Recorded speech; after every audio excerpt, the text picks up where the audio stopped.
In the last video, we discussed that there was a counter coup and that was led by Brigadier Khaled Mosharraf. Initially, in the beginning, it was not obvious that who is behind that counter coup, but then after several developments, it became quite clear that it's Brigadier Khaled Mosharraf who planned the counter coup against Mushtaq's government, and General Ziaur Rahman, who was Chief of Army Staff by that time, he was not involved in anything at all.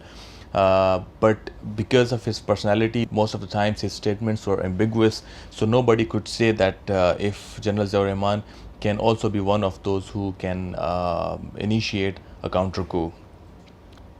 We discussed that General Usmani, who called General Ziaur Rahman, but he was not able to talk to him because the call was received by Khaleda Zia, wife of General Ziaur Rahman, and she told General Usmani that General Ziaur Rahman cannot come to telephone, he cannot talk because there is some problem.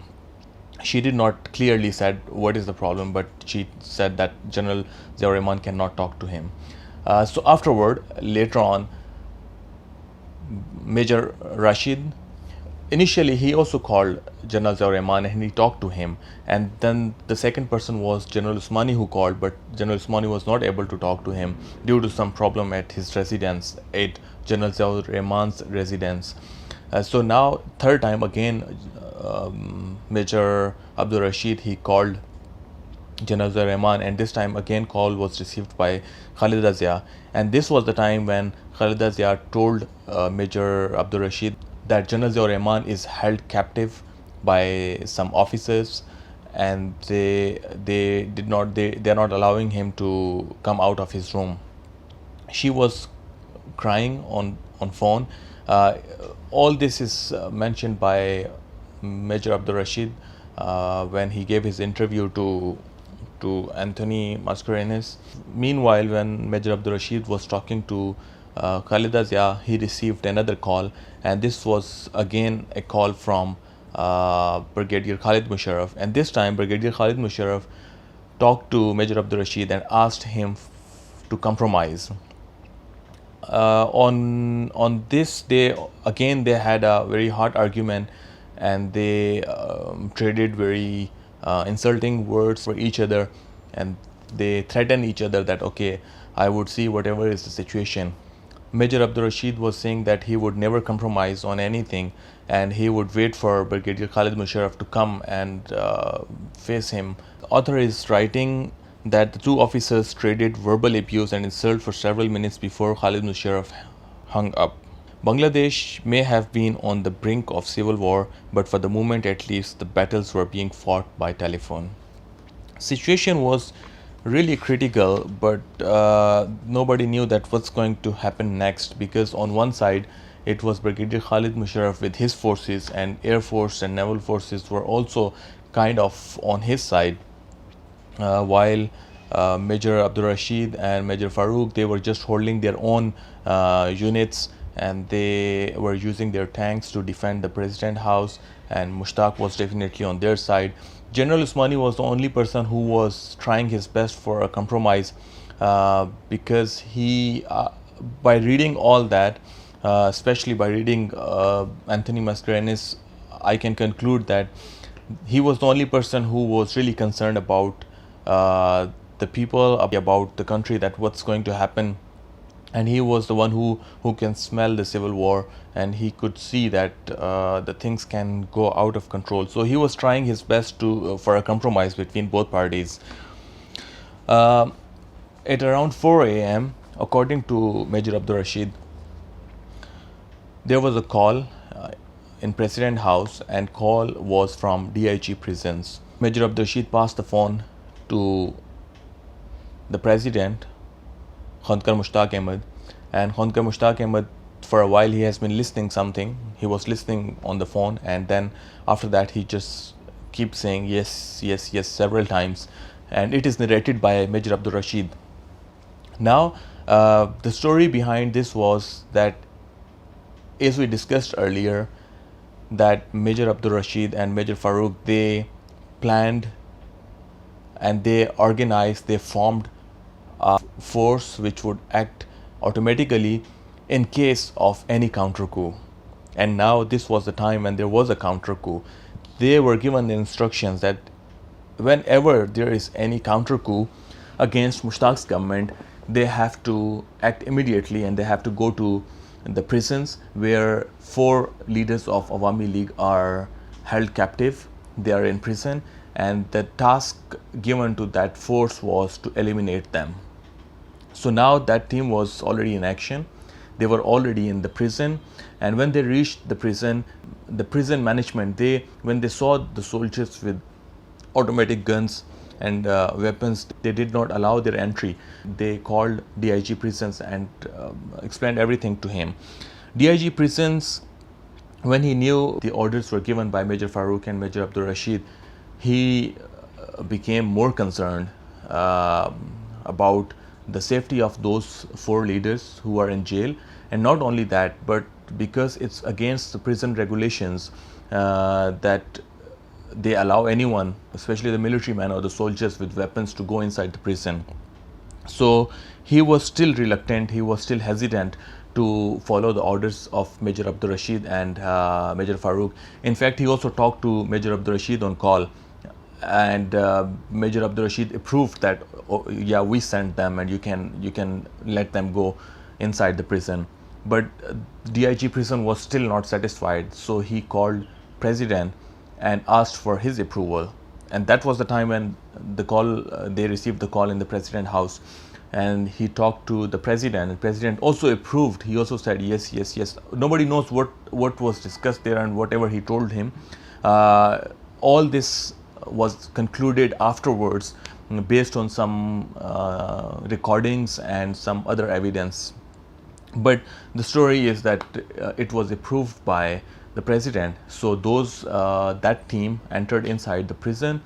They took all those 4 prisoners, or the 4 politicians of Awami League, in one cell, and they all opened fire on them and they all killed them in the jail.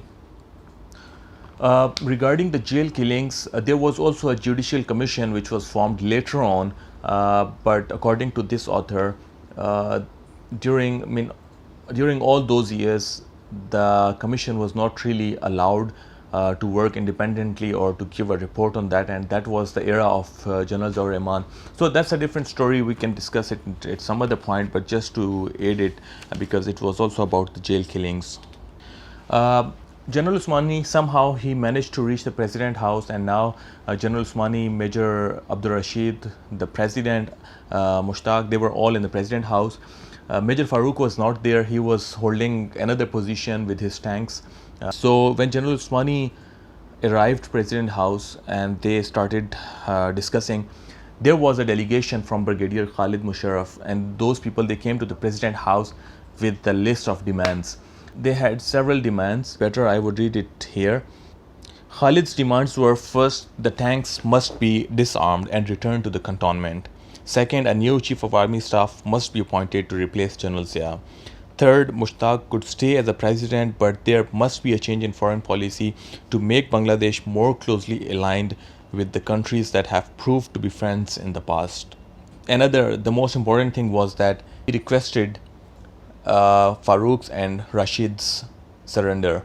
President Mushtaq, when he heard all those demands, he immediately said that he would resign by 6 a.m. And he would not be the president anymore, so he cannot take part in any of this discussion and he cannot be a party to it. He had already decided to resign, and by 6 a.m. he would cease to be the president of the country. Now the delegation, they were speechless when President said that he would cease to be the president by 6 a.m. So they turned to General Usmani. When the delegation people, they turned to General Usmani said, "Oh, since President has resigned, so I am his advisor. So automatically I am also in no position to make any decision, because when there is no president, I am automatically be out of my duty or my responsibility." After a lot of discussions, as we know that initially both the majors, Major Abdur Rashid and Major Faruq mainly, they were ready to encounter Brigadier Khaled Mosharraf and his team. But eventually, after some time, after a lot of discussions and debates, they concluded that they would go for the compromise. And with the approval of Major Abdur Rashid, Mushtaq requested Brigadier Khaled Mosharraf that both the majors should be allowed to leave the country with their families, and it should be make sure that they can go safely and they would not take part in anything, and they would simply go out of the country with their families. Chartered planes were arranged for them, and the same night they just went home, they took their families, they arranged everything, and then they went to the airport to depart for Bangkok. At a stage, Mushtaq also insisted to go in exile with the majors, but later his plan got changed, and instead of that, only the majors, and surprisingly, the entire team which was involved in the killing of Sheikh Mujib. It include Major Shariful Haq Dalim, Major Noor, and many other. The team of 17 members, all of them, they decided to go in exile. Surprisingly, all of them, they went outside the country the same night. The arrangements were made by Bangladesh Air Force on request of Brigadier Khaled Mosharraf. The point to remember is that General Ziaur Rahman, who is the Chief of Army Staff, he is still held captive at his home. And as I said earlier, all that happened very quickly, all that happened in a very short time. So when it was time of departure of Major Abdur Rashid and Major Faruq, there were very emotional scenes which were witnessed by people, because the soldiers of artillery and the lancers, they were concerned about their safety in future, that they concerned that they would be victimized by Brigadier Khaled Mosharraf and the infantry after the departure of Major Faruq and Major Abdur Rashid, and they were crying, and they were requesting them not to leave them in this situation, but there was no option for the majors but to leave. The next morning, when Brigadier Khaled Mosharraf and Major General Khalil was also with him, when they came, they brought the shock of the day. That was the resignation of General Ziaur Rahman. But it should not be surprising, because General Ziaur Rahman was held captive, and everybody knew that his resignation letter must have been secured on gunpoint.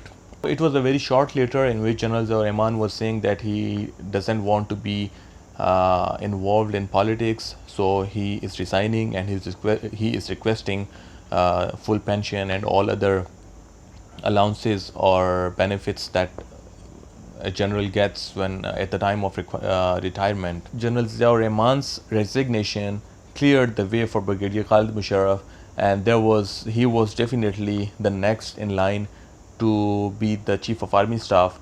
He did not volunteer it in any stage in past, but it was very obvious, it was very clear that when he was demanding the resignation of General Ziaur Rahman, he wished for himself to be the Chief of Army Staff.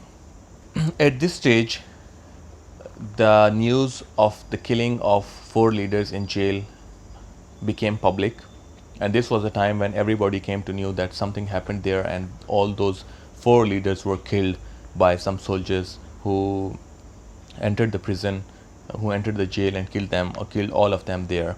When this news reached the President House in presence of all the military officers and the few other people from the cabinet, everyone was shocked, and everyone was like kind of protesting. And Mushtaq, who knew everything, and the person who was involved in it, he was also pretending not to know, pretending that he doesn't know anything, and he was also protesting in the same way like others were doing. Shafat Jamil, when he came to know about the murder of the 4 leaders, after that he stormed into the cabinet house, and he was shouting on Mushtaq, and he was saying, "You are the murderer, you killed the father of the nation, you killed the 4 leaders in the jail."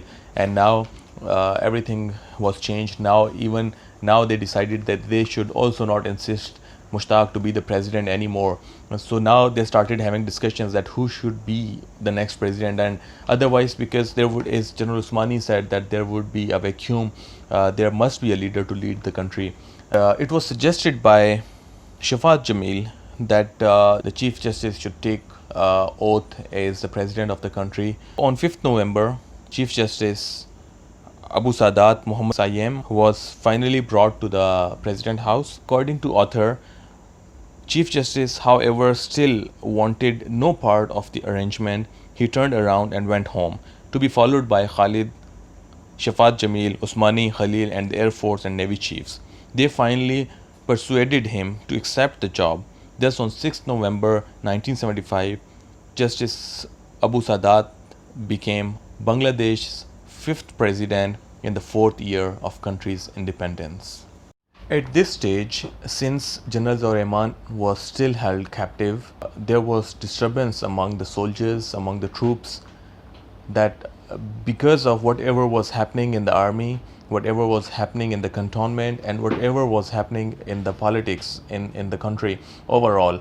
So the soldiers were definitely affected, and they also had a feeling that their officers, the generals, are not really doing good. They are not doing good for the country, and they are getting themselves involved in the politics or whatever reasons. At the same time, there started a mutiny, a sepoy mutiny, a kind of rebellion by the soldiers, and they started this against their officers. Surprisingly, those soldiers who got involved in the rebellion, they had good feelings about General Ziaur Rahman, who was held captive. But besides that, they started killing all other senior officers. So when this thing erupted, it started spreading fastly among the cantonments, and they got united. They took their weapons and they started killing their officers, and so many officers got killed by them. And Brigadier Khaled Mosharraf received the news about the Sipahi mutiny. In short, the Sipahi mutiny, it spread fastly, and Brigadier Khaled Mosharraf, he also became victim of it. He planned everything. He carried out the counter coup, and he threw the government of Mushtaq, but his destiny was becoming victim of the rebellion, becoming victim of the Sipahi mutiny. Khaled Mosharraf and Colonels Huda and Haider were gunned down in the CO's room by 2 company commanders. So that was the end of Khaled Mosharraf. At around 1 a.m., the troops had fully taken over the cantonment, and some of them, a group of Jawans led by Havaldar Sarwar of the Bengal Lancers, he scattered the guards outside General Ziaur Rahman's residence, and this was the end of 4-day detention of General Ziaur Rahman in his residence. When fully recovered, one of Zia's first act was to telephone General Khalil to say, "I am free." It was a sudden turn, and nobody expected that this would happen in a very short time. It was General Zia was in detention at his home for 4 days, and now because of the Sipahi mutiny and because of the killing of Brigadier Khaled Mosharraf, General Ziaur Rahman was free. The soldiers also took over the radio station. They announced after taking over the radio station that they had taken over everywhere. It's a Sipahi revolution, and it will continue under the command of General Ziaur Rahman. So General Ziaur Rahman had favors of the soldiers, and they were all united under his leadership. On the radio Bangladesh, General Ziaur Rahman announced he had temporarily taken over as Chief Martial Law Administrator. He had done so at the request of the armed forces and because of the situation in the country. He said he would discharge his responsibility to the best of his ability. Zia also called for unity, hard work, and dedication to getting the country moving again. In the next part, we would be discussing about the era of General Ziaur Rahman, that how he took over, what kind of government he had, and what kind of rebellions and mutinies he faced all during his tenure.